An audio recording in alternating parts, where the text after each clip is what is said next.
This is Future Fork, a show that explores the world of food and the decisions we can make today that will shape our future.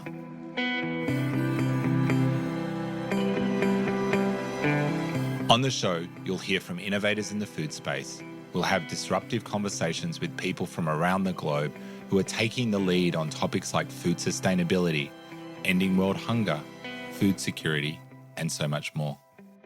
I'm your host, Paul Newnham.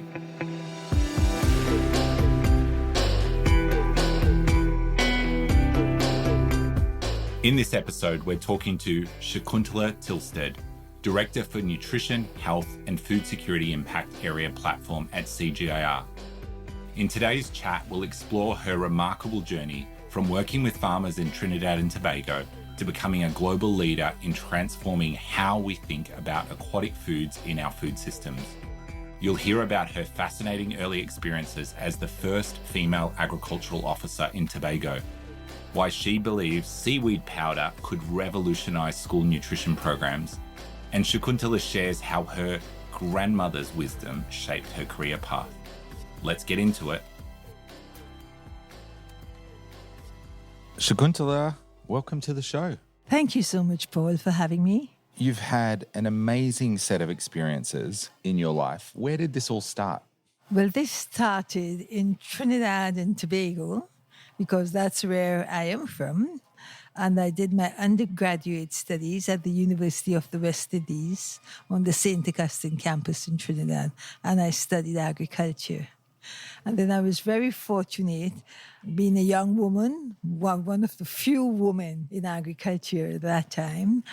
I was on a government scholarship, so I asked to be posted in Tobago, working with smallholder farmers, and that was a wonderful experience. At that time, there were about 40,000 people on the island of Tobago. They had never seen a young Indian woman, so I would have people lining up to touch my hair and touch my skin. And it was quite an extraordinary experience. We were working with smallholder farmers, and I've heard that there has never been another female agricultural officer in Tobago. So you were the first and the only. And the last. Amazing. When you think back to that time, what were some of the memories that stand out the most, that kind of shaped your early career?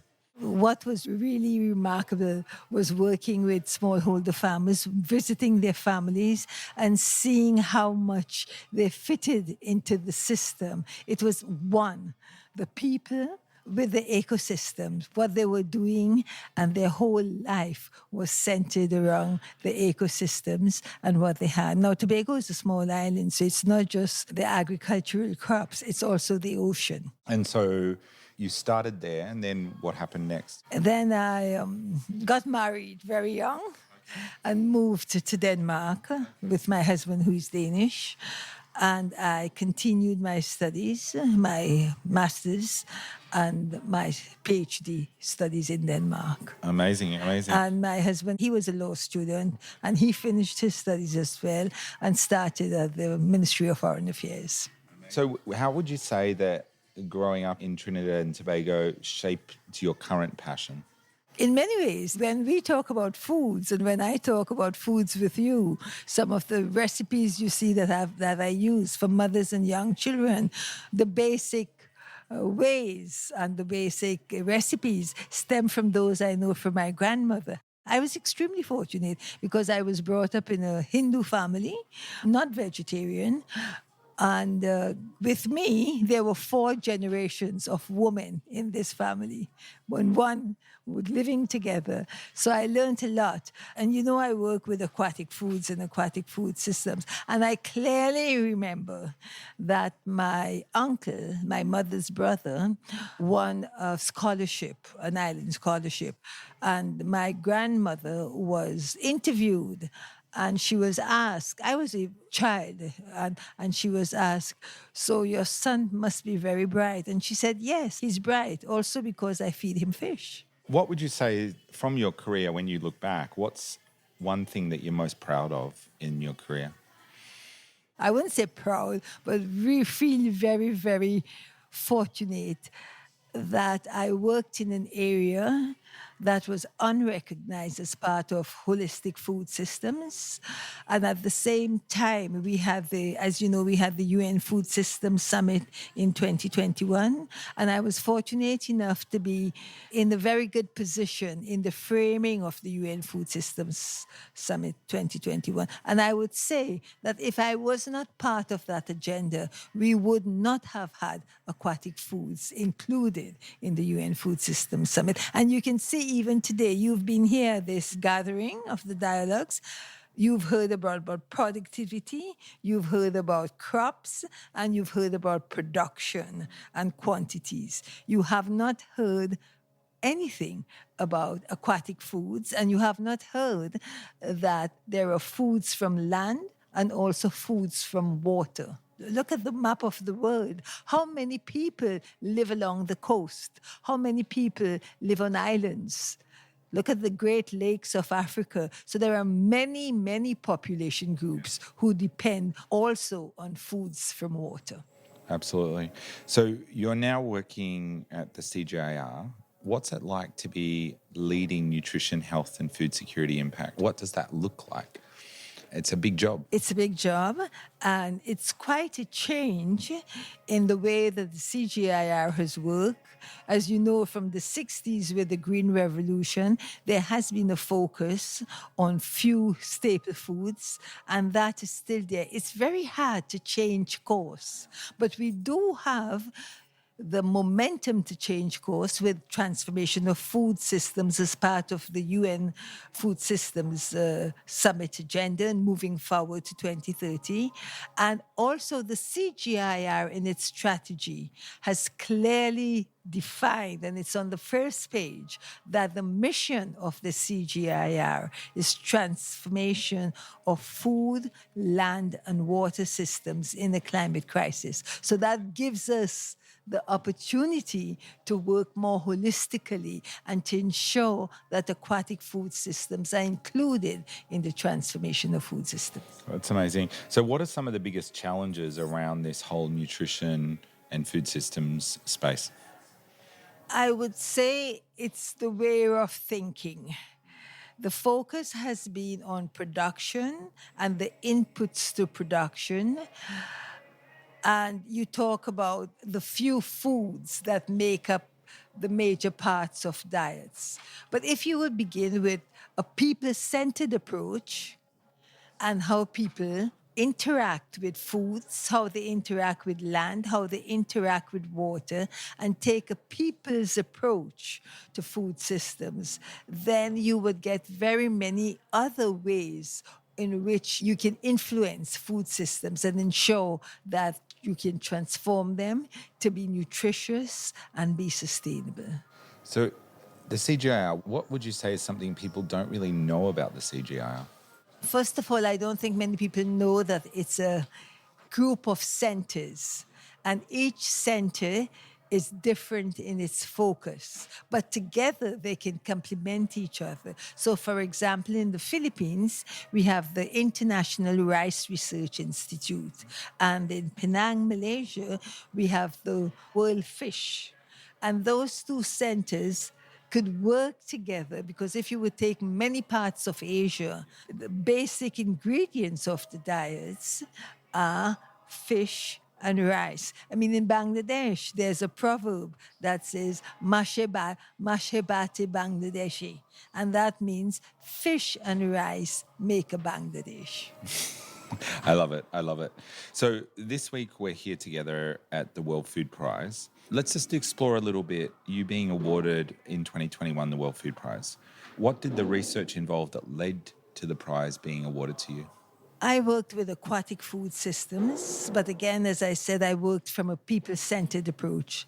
So I worked a lot with pond polyculture systems, homestead ponds, and also with communities on the coast, and looking at how fish and other aquatic foods fit into the diets of people.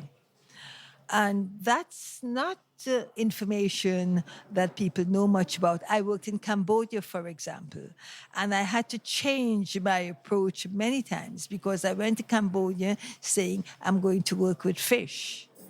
Then I worked in the Mekong Delta. Then I realized at certain seasons of the year, fish was not the most commonly consumed aquatic food.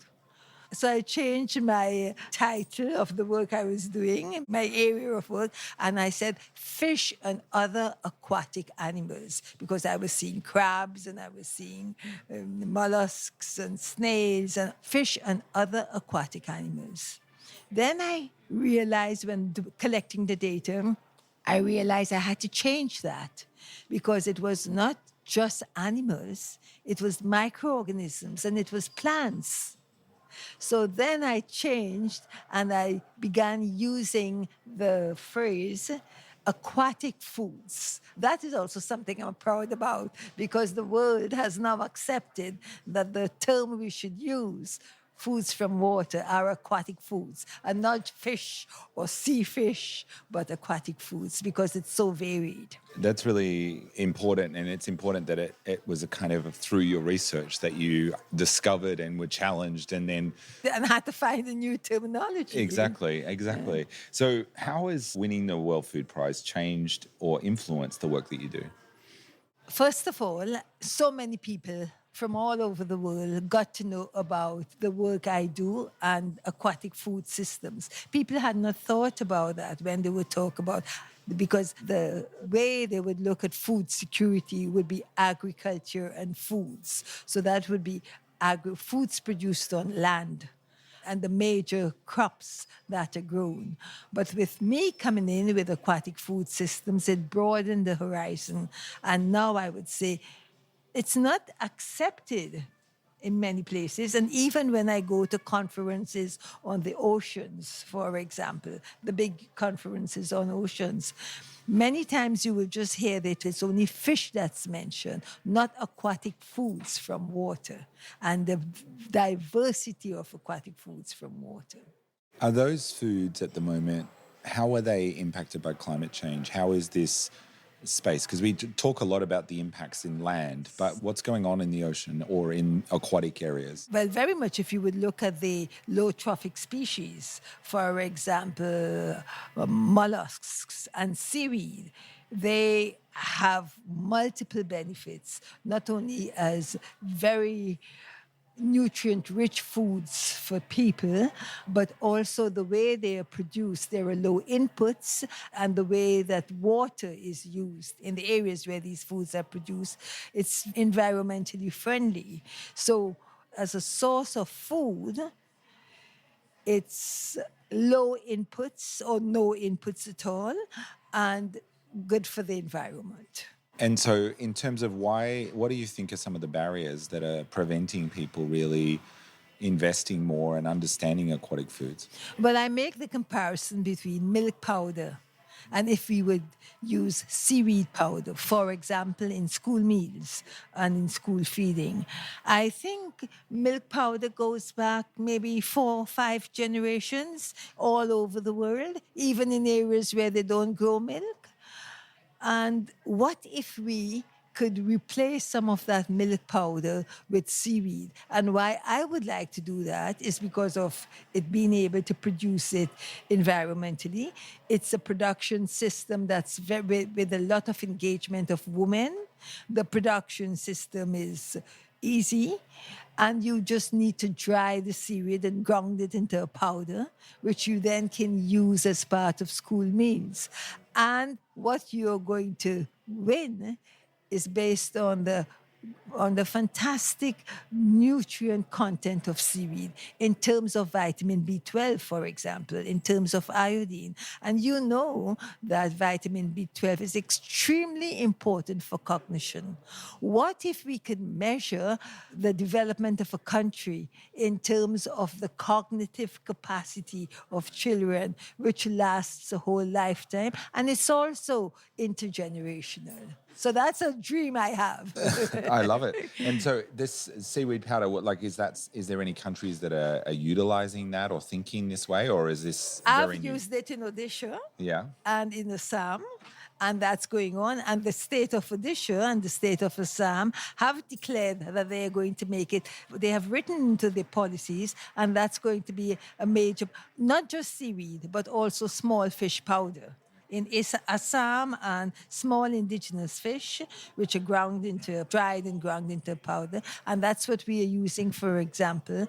We'll be using, we already have done trials in schools and in Anganwatis. Anganwatis are child care centers for young children. Talking about food, what's your favorite aquatic food? My favorite food?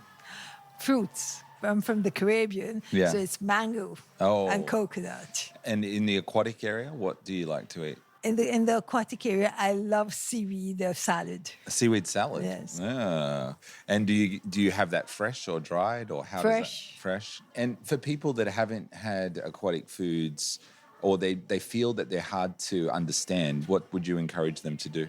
Well, first of all, be curious about what aquatic foods are, and look at the many foods that, if you would look at a country like Thailand or Vietnam or Cambodia, Myanmar, look at the variety of aquatic foods that are animals, plants, and microorganisms. Just take the Khmer Rouge period in Cambodia. The farmers were not allowed to grow food for themselves, and if they were not able to gather food from their environment, and much of that food that they gather, because it's a delta, so they were aquatic foods, both animals, plants, and microorganisms, then they wouldn't have survived. Well, thank you so much for joining us on this show. Thank you for having me.